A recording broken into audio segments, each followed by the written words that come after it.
नमस्कार। मैं अभिषेक श्रीवास्तव आप सबका स्वागत करता हूं इस नई वीडियो में। और इस वीडियो में मैं एक नए सवाल को लेकर के प्रस्तुत हूं जो मुझे लगता है कि फिर से काफ़ी महत्वपूर्ण प्रश्न है और इस पे भी मुझे लगता है कि आजकल के समय में क्लैरिटी की आवश्यकता है, स्पष्टता की आवश्यकता है। एक अभिभावक ने इस बार मुझसे प्रश्न किया है कि सर, आजकल अक्सर स्कूलों में सुनने को मिलता है या हम लोग भी अपने बच्चों को कहते हैं या समस्याएं देखने को मिलती है इस रिगार्डिंग तो बच्चों में मॉरल की कमी हो रही है, बच्चों में अनुशासन की कमी हो रही है। तो इस बारे में हम बहुत परेशान हैं कि मॉरल क्या होता है और अनुशासन क्या होता है। कई बार हम उनको मॉरल शिक्षा देने का प्रयास करते हैं, लेकिन मॉरल शिक्षा में क्या दे ये समझ नहीं आता है। हाँ ठीक है, साधारण बात है कि मॉरल शिक्षा के अंतर्गत सही से कैसे रहना है, सही आचरण कैसे रखना है, जैसे कि सम्मान किसी का करना, जीव जंतु हो या पशु पक्षी हो, इनका मान सम्मान करना, बड़ों का आदर सम्मान करना, सच या झूठ के बीच के अंतर को समझना, या फिर सच बोलना, झूठ नहीं बोलना, ये सब आता है। और अनुशासन सर क्या होता है, तो अनुशासन में भी लगभग वही सारी चीज़ें हैं कि अगर आप बड़ों से बात नहीं कर रहे हैं ढंग से तो वो अनुशासित व्यवहार नहीं कहलाएगा। लेकिन सर अभी भी मुझे या जो भी अभिभावक मुझसे पूछ रहे थे उन्होंने कहा कि सर कुछ कन्फ्यूजन सा बना हुआ है, ठीक है, पूरी स्पष्टता नहीं है इस विषय पर। तो इस पर आप सर अपनी राय प्रकट करें और स्पष्टता दें कि मॉरल क्या है, डिसिप्लिन क्या है, दोनों के बीच का अंतर क्या है।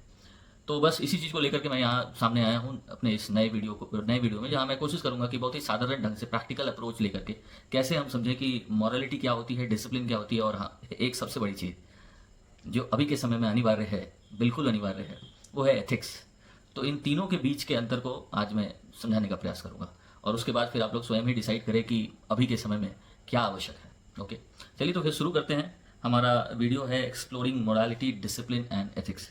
इसकी शुरुआत सबसे पहले हम लोग मोरालिटी से करेंगे, ठीक है। तो मोरालिटी क्या है? मोरालिटी एक लैटिन वर्ड है जिसका मतलब होता है मोरालिस। हिंदी में तो हम लोग अक्सर समझते हैं कि नैतिकता को हम लोग मोरालिटी बोलते हैं। बेसिकली मॉरल शिक्षा होती क्या है? मॉरल शिक्षा होती है जो ट्रेडिशनल कस्टम्स और रूल्स पर डिपेंड करते हैं। ट्रेडिशनल कस्टम मतलब जो समाज में चलता आ रहा है, समाज में जो अच्छी बातें सिखाने के लिए, समाज में एक उचित व्यवहार सिखाने के लिए जो बातें चलती आ रही है पारंपरिक तौर से, ठीक है। और जो कुछ नियम कानून है, जैसे मैंने शुरुआत में समझाया कि सम्मान करना, आदर करना, सच बोलना, झूठ नहीं बोलना, इस तरह की जो चीज़ें होती हैं, ईमानदारी से रहना, ये सब मॉरल शिक्षा के अंतर्गत आता है, ये सब मॉरल्स के अंतर्गत आते हैं, ठीक है। और ये सोसाइटल नॉर्म्स पे डिपेंड करता है, जैसा कि यहाँ पे भी आप देख सकते हैं। और ये कल्चर टू कल्चर वैरी करता है, ठीक है, क्योंकि हम लोग देखते हैं ना कई बार कि किसी कल्चर में हम लोग, जैसे कि हमारे संस्कृतियों में प्रणाम करना, पैर छू के प्रणाम करना, वो एक सभ्यता मानी जाती है, एक मॉरल के अंतर्गत आता है, एक मॉरल बिहेवियर के अंतर्गत आता है। और बाहर की सभ्यताओं में इस तरह से पैर छूना मतलब उसको उनको वो कंसिडर नहीं करते हैं। तो अगर अगर कोई बच्चा पैर ना छुए तो हम बोलते हैं अरे यार ये कैसा बच्चा है, इसके पास मॉरल शिक्षा नहीं है, ये थोड़ा असभ्य है, ठीक है। तो समझने वाली बात है, ये कल्चर टू कल्चर वैरी करता है, ठीक है। जरूरी नहीं कि आपके यहाँ अगर ये मान्यताएं हैं इस तरह की तो कहीं दूसरी जगह भी मान्यताएं हों, ठीक है, ये कोई ज़रूरी नहीं है, ठीक है। मैं अभी इसके साइंटिफिक कॉज के पीछे नहीं जा रहा हूँ, मैं बस ये बताने का प्रयास कर रहा हूँ कि कुछ सभ्यताओं में कुछ जगहों पर जगह के हिसाब से अलग अलग अपने ट्रेडिशनल कस्टम्स और रूल्स हुआ करते हैं, उसी को हम मॉरल कहते हैं, ठीक है। और it adapts to personal behaviour poised to transform in tandem with the constantly evolving currents of time. मतलब ये समय के साथ बदलता रहता है, ठीक है। जरूरी नहीं है कि जो समाज में शुरुआत से चलती आ रही परंपरा हो वही आज के समय में भी हो। बहुत सारी ऐसी चीज़ें हैं जो हमने देखा है समाज के साथ, हमारा पैटर्न बदला है, हमारा रहन सहन बदला है और बहुत तरह की चीज़ें बदली है, ठीक है। तो पुराने समाज से जैसे महिलाएं पहले घूंघट किया करती थी, घूंघट में रहती थी, तो कहते थे कि बड़े संस्कारी महिला है। आजकल के समय में वो घूंघट नहीं होती है, तो बहुत सारे लोगों को आपत्ति भी रही समाज में, जैसे जैसे मतलब चीज़ें आगे बढ़ी कि इस बात को लेकर आपत्ति जताई गई कि भाई ये होना चाहिए क्योंकि हमारे हमारे समय में तो पहले ऐसा होता था, अब क्यों नहीं हो रहा है। तो पुराने समय में मॉरल था, ठीक है, लेकिन वो समय के साथ थोड़ा बदला, ठीक है, और वो घूंघट वाला सिस्टम हट गया। तो इसी तरीके से मैं कहना चाह रहा हूँ कि ये जो मॉरलिटी होती है वो समय के साथ बदलती है, कल्चर टू कल्चर वैरी करती है, ये ट्रेडिशनल कस्टम्स और रूल्स पर डिपेंड करती है, पारंपरिक होती है। इसके पीछे साइंटिफिक कॉज हो भी सकता है, नहीं भी हो सकता है। अब देखिए ना, मॉरलिटी कई बार अगर हम मॉरल की बात करते हैं, जैसे फॉर एग्जांपल कि झूठ ना बोलना, हम बच्चों को सिखाते हैं कि तुम्हें कभी भी झूठ नहीं बोलना चाहिए, कभी भी बड़ों का अनादर नहीं करना चाहिए, कभी भी बड़ों को ऊंची आवाज़ में बात नहीं करनी चाहिए। अगर बच्चों को केवल ये बात समझाते रहे तो कई बार ऐसी परिस्थितियां भी हो जाती है कि बच्चे इस दबाव में आकर के वो अगर अपने मन की बात को भी कहना चाहें, अपना कोई बात समझाना चाहें तो वो नहीं समझा पाते हैं, क्योंकि उनको लगता है कि अगर मैं ऐसा बोलूँगा, पिताजी को अगर जवाब दूंगा, अगर पिताजी से सवाल करूँगा तो शायद ये मॉरल शिक्षा के अगेंस्ट होगा, ये गलत होगा। लेकिन फिर कई बार हमें बच्चों को आज़ादी देनी चाहिए कि वो हमसे सवाल कर सके। उनको मॉरल के रूल्स के अंतर्गत दबा करके नहीं रखना चाहिए। मतलब इसका ये हुआ कि इस मॉरलिटी का भी अपना एक सीमा है, ठीक है। इस बात को समझना जरूरी है। ओके, तो मॉरल शिक्षा क्या है वो समझ में मुझे लगता है आ गया होगा कि एक साधारण नियम कानून जो समाज ने बनाया एक उचित व्यवहार के लिए, जो समाज के बीच में रह सके, जिसका कोई साइंटिफिक कॉज हो भी सकता है, नहीं भी हो सकता है, ठीक है। और एक समान व्यवहार को समाज में निर्माण करने के लिए ऐसा नियम कानून बनाया गया, ठीक है। इसी को हम लोग मॉरलिटी कहते हैं, जिसको हम नैतिक शिक्षा कहते हैं। अब आगे बढ़ते हैं हम लोग डिसिप्लिन के प्रति। इस शब्द को लेकर भी काफ़ी कन्फ्यूज़न है, क्योंकि मैं भी पढ़ाता हूँ बच्चों को, मैं भी अक्सर इस वर्ड का इस्तेमाल करता हूँ और अक्सर लोगों को मैं देखता हूँ इस डिसिप्लिन वर्ड का इस्तेमाल करते हुए कि भाई तुमको अनुशासित रहना चाहिए, तुम अनुशासित नहीं हो, डिसिप्लिन में रहो। तो डिसिप्लिन का मतलब क्या होता है, आप क्या कहना चाह रहे हैं? डिसिप्लिन से क्या बच्चों को, जो अभी हमने बात की मॉरलिटी की, उस मॉरल बिहेवियर की बात कर रहे हैं? क्या यह डिसिप्लिन की बात कर रहे हैं, या डिसिप्लिन कुछ और है जो हमें समझना चाहिए कि डिसिप्लिन की जब हम बात कर रहे हैं तो डिसिप्लिन होता क्या है? तो डिसिप्लिन का संबंध कहीं ना कहीं समय अनुरूप व्यवहार से, मतलब एक व्यवस्थित व्यवहार से है, ठीक है। चलिए समझते हैं इस बात को, काफ़ी इंटरेस्टिंग है। तो डिसिप्लिन नियमबद्ध आचरण, इसका मतलब ही होता है नियमबद्ध आचरण। ओके, नियमबद्ध आचरण, नियमबद्ध आचरण, सॉरी,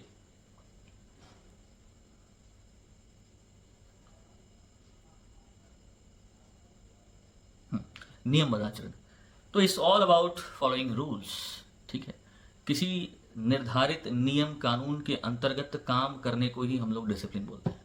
अगर हमने कोई रिटन रूल्स बनाए हैं, ठीक है, और केवल उसी को फॉलो कर रहे हैं, जैसे ऑर्डर फॉलो करना, वो एक डिसिप्लिन के अंतर्गत आता है। इसलिए कहा जाता है आर्मी डिसिप्लिन। आर्मी डिसिप्लिन मतलब those people are trained to follow the orders, ठीक है। उसमें वो सही गलत उचित अनुचित ऐसा वैसा दाएं बाएं कुछ नहीं सोचते हैं। उनको जो ऑर्डर मिला है बस उसी ऑर्डर को जिस ढंग से मिला है उसी ढंग से पूरे करने को ही एक डिसिप्लिन्ड बिहेवियर कहा जाता है, ठीक है। और दूसरी बात ये, अगर किसी भी चीज़, जैसे अगर 24 घंटे का समय है हमारे पास, उस पूरे 24 घंटे के लिए अगर हम एक रूटीन बना के काम कर रहे हैं कि भाई सुबह उठने का समय ये है, उसके बाद फिर नाश्ता करना है, उसके बाद फिर हमें पढ़ाई करनी है, उसके बाद स्कूल जाना है, उसके बाद फिर होमवर्क बनाना है, स्कूल से वापस आके होमवर्क बनाना है, कुछ देर खेलना है, फिर सो जाना है। अगर इस 24 घंटे के समय को हम लोग एक नियम बना करके काम कर रहे हैं, मतलब हम एक डिसिप्लिन्ड बिहेवियर कर रहे हैं, तो ये बहुत ज़रूरी है, क्योंकि ये गोल ओरिएंटेड होता है। इससे आपके लक्ष्य की पूर्ति में आसानी होती है। अगर आप इस अनुशासित व्यवहार का प्रयोग करेंगे तो आपने जो अपने लिए लक्ष्य रखा है, निश्चित तौर पर आप उस लक्ष्य को पाने में समर्थ होंगे, ठीक है, और थोड़ी आसानी होगी। हालांकि डिसिप्लिन बिहेवियर करना एक प्रैक्टिस होती है, वो प्रैक्टिस करके ही आप उसको करते हैं, मतलब खुद को नियंत्रण में लाते हैं, ठीक है, अपने व्यवहार को, अपने सोच को, अपने विचार को, ठीक है, और एक नियमबद्ध सिस्टम बनाते हैं। तो it brings efficiency in work and it is goal oriented, ठीक है ना।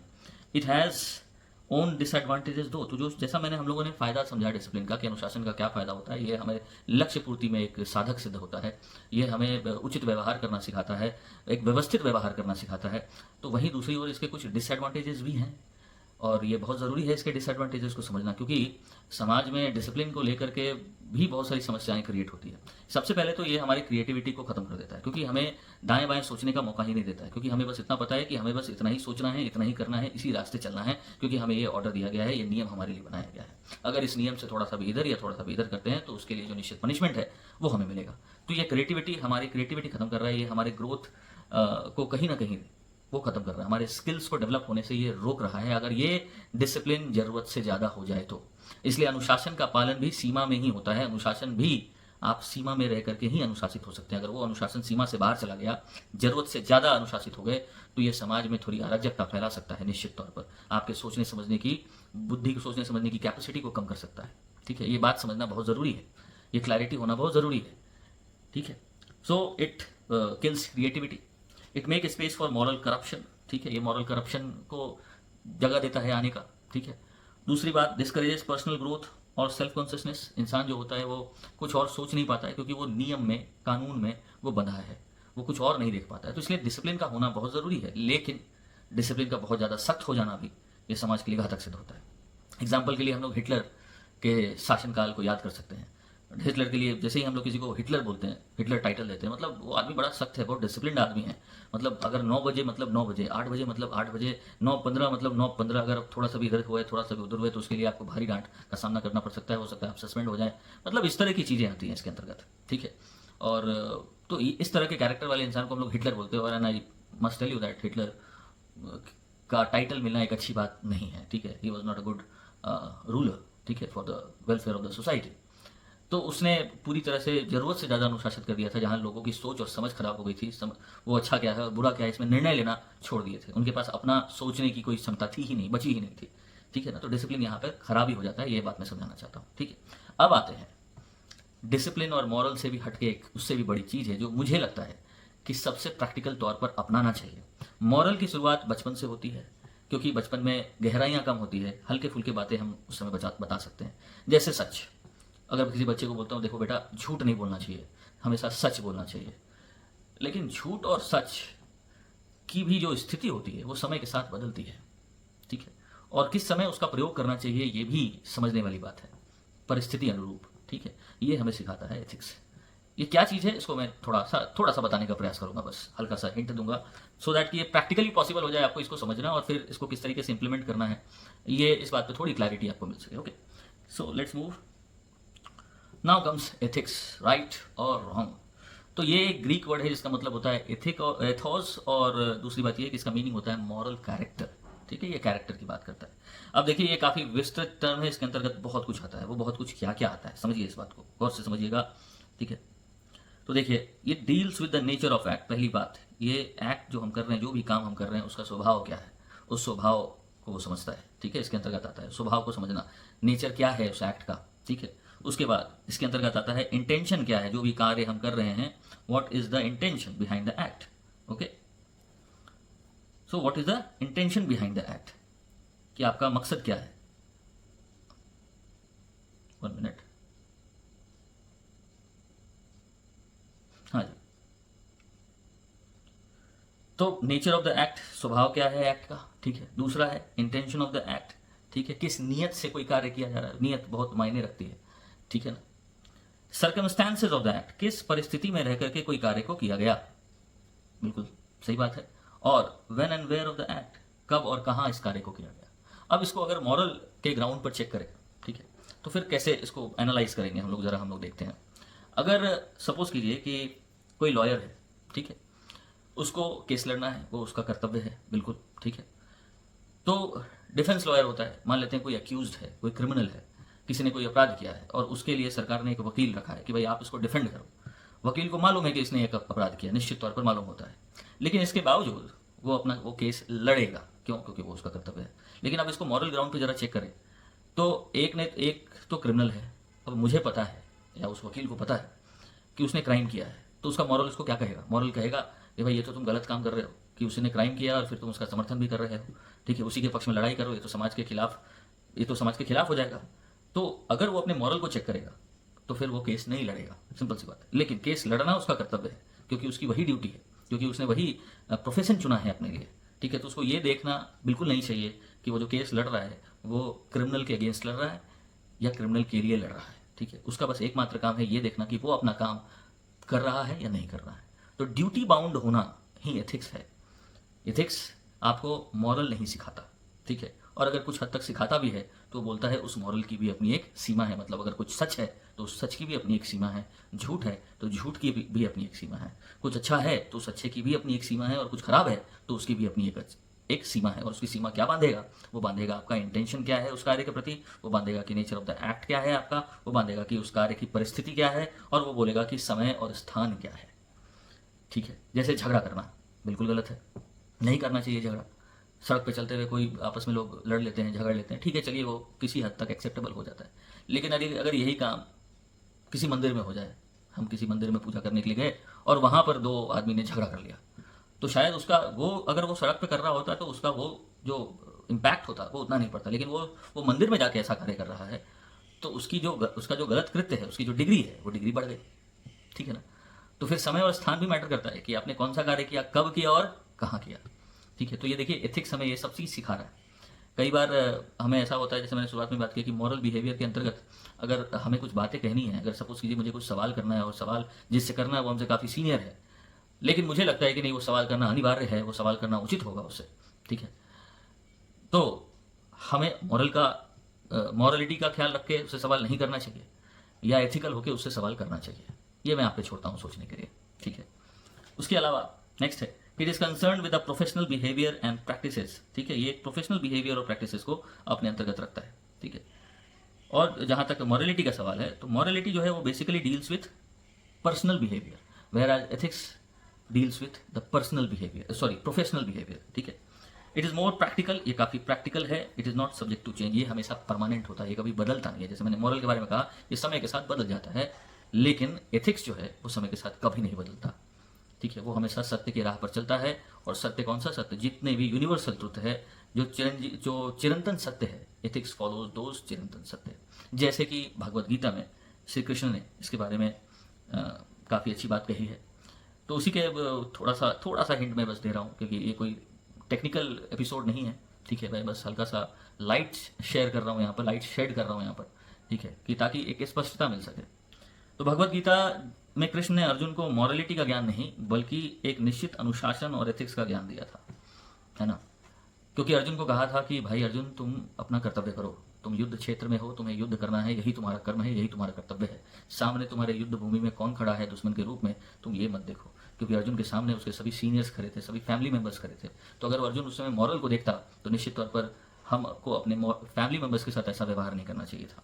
स्वयं श्री कृष्ण को भी देख लीजिए, उन्होंने भी कंस का वध किया था, जो रिश्ते में उनके मामा लगते थे, लेकिन उन्होंने न्याय के लिए, समाज के कल्याण के लिए उन्होंने कंस का वध किया, क्योंकि वो जरूरी था, आवश्यक था, वो धर्म की स्थापना के लिए था, है ना। तो एथिक्स हमें मॉरल से एक स्टेप ऊपर उठा देता है। वो हमें सोचने के लिए मजबूर करता है कि जो चीज़ मैं कर रहा हूँ, जो चीज़ के लिए कहा जा रहा है, वो उस समय में करना कितना उचित है और कितना गलत है। और दूसरी बात, हमारा इंटेंशन क्या है। इंटेंशन कभी भी पर्सनल नहीं होना चाहिए, इंटेंशन हमेशा सोशल होना चाहिए, समाज के कल्याण के लिए होना चाहिए, ओके। तो ये अंतर है एथिक्स में, जिसमें एक निश्चित अमाउंट ऑफ डिसिप्लिन आता है और निश्चित अमाउंट ऑफ मॉरल भी आता है, अपनी एक सीमा लेके, अपनी एक हद लेके, ठीक है। यही क्लैरिटी है। तो आज के समय में जरूरी है कि हम बच्चों को केवल मॉरल ही ना सिखाएं, बल्कि उनको एथिक्स का ज्ञान दें, उनको वो 4 बातें सिखाएं, हर एक वैल्यू तत्व के साथ। अगर सच सिखा रहे हैं तो बताना पड़ेगा कि सच कब बोलना है, कहाँ बोलना है, किस इंटेंशन से बोलना है, ठीक है, उसका नेचर क्या होना चाहिए, ठीक है। इन सब बातों का ख्याल रखते हुए, ठीक है। उसके अलावा कुछ और बातें मैं बताना चाहता हूँ यहाँ पर, कि एथिक्स जो भगवत गीता है, basically Bhagavad Gita talks about actions with right intention and without prejudices, ठीक है। Actions with right intention and without prejudices, ठीक है। मतलब आपका जो नीयत है वो नीयत सही होनी चाहिए और बिना किसी पक्षपाती हुए होना चाहिए, आप किसी के पक्ष में नहीं बोल रहे होने चाहिए। दूसरी बात, it says that action must be motivated by a sense of duty. यहाँ कर्तव्य परायणता की बात हो रही है। आप जो भी एक्शन करना चाह रहे हैं, आप कर्तव्य परायण हो करके उस कार्य को कीजिए, कि आपका ये कर्तव्य है। ये मत सोचिए कि ये गलत है या सही है। अगर कर्तव्य के अंतर्गत आता है तो वो ही आपको करना है, ये तय है, ठीक है। It also emphasizes such actions which are independent of any desires और वर्ल्डली बेनिफिट्स। और एथिक्स के अंतर्गत ये आता है कि किसी भी पर्सनल हित के लिए, किसी भी दुनियावी बेनिफिट के लिए हमें कोई कार्य नहीं करना चाहिए। हमें अगर कोई कार्य करना है तो आप इंडिपेंडेंट होकर के, इंडिपेंडेंट किससे रह करके, तो इंडिपेंडेंट अपने मॉरल, अपने डिजायर से लेके, हमें कुछ पाना है इसलिए हम ये एक एक्ट कर रहे हैं, नो, ठीक है। समाज के लिए क्या सही है, उस कार्य को करने को ही एथिक्स कहते हैं। तो ये ज़्यादा ब्रॉडर टर्म है और ये आज के समय में ज़्यादा उचित है कि हम बच्चों को समझाएं, स्कूलों में एथिक्स की शिक्षा दी जाए, बिल्कुल। और डिसिप्लिन क्या है, मैंने आपको समझाया, उसकी भी अपनी एक निश्चित सीमा है। अगर वो अपनी निश्चित सीमा को तोड़ेगा तो निश्चित तौर पर जिस विकास की हम इच्छा रख रहे हैं वो विकास नहीं हो पाएगा।